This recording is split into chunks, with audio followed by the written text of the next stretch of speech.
بسم الله الرحمن الرحیم.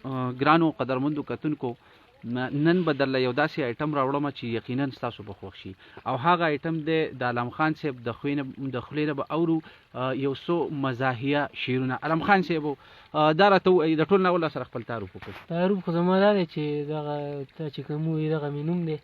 صحیح ده. او چې کړی نه شاته د غره یو لمن دی کې اوسېږم. ښه، دا راته ووایه چې دا شاعري صرف او صرف د مزاحیه کې که نه نوره هم؟ یاره زه خو ښه شاعري هم مې کوله، مخکې نه مې کوله، خو اکثر د مشران څوک چې ګیره پرېږدي که نه او کار ته وران شي نو هر سړی وایي ګیره او دا د چل یو ګورې نو هغه بیا ګیره قینچي کړي. صحیح ده. دغسې ما هم شاعري به کوله، نو کله به یو قار شو، کله اکثر پلار قار شي، نو سړي هغه ژوند هغه مزه. خو بیا د 2017 نه مې دې خوا دې شي ته کار ووي.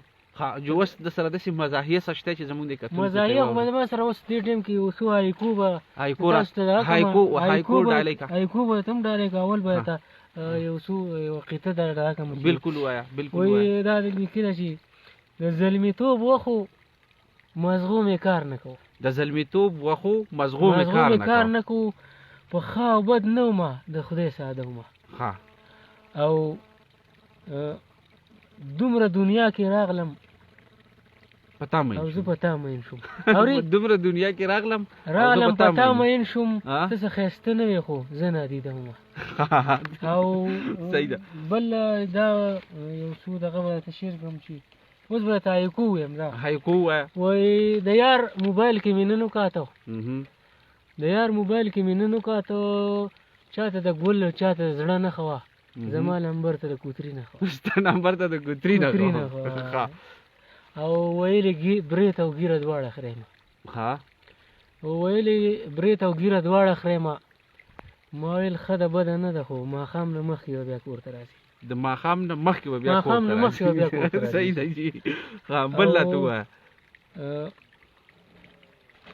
بله به راته دا ویم چې خپل موټرسایکل ته مې سپی وتړو.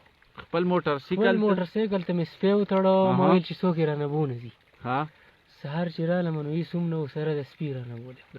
سره د سپي درنه موټرسایکل بولم. سره د سپي رانه بولم. صحیح ده. غزل به راته نیمګړی شان ویم چې ووایه. وایي د چا د سترګو نه د چا کعبه پناه شوه، د چا د سترګو نه د چا کعبه پناه شوه، هغه اواز خاموش شو، هغه څېره پناه شوه. صحیح. د چا د سترګو نه د چا کعبه پناه شوه، هغه اواز خاموش شو، هغه څېره پناه شوه. او دا به د چا سلی وي چې دا به څه حساب وي. دا به د چا سلی وي؟ دا به د چا سلی وي چې دا به څه حساب وي. د دغه قبر خوا کې یوه لمبه پناه شوه، او هغه خیمه کې چې به یوه ابۍ اوسېده، هغه خیمې ور واغست، هغه خیمه پناه شوه. هغه خیمه پناه شوه. او علمه اوس د کلي څه خاص مزه نشته دی. زه چې به چاله تلمه لاړه هغه پناه شوه. ډېره مهرباني. او څه به ووایم، خو کوم دا اخري دغه چې دی ووي غزل چې دی کوم ووي، نو دا یقینا د ستاینې وړ دی. او زموږ به کوشش وي په بل پروګرام کې به یو شارټ کټ شی پکې بل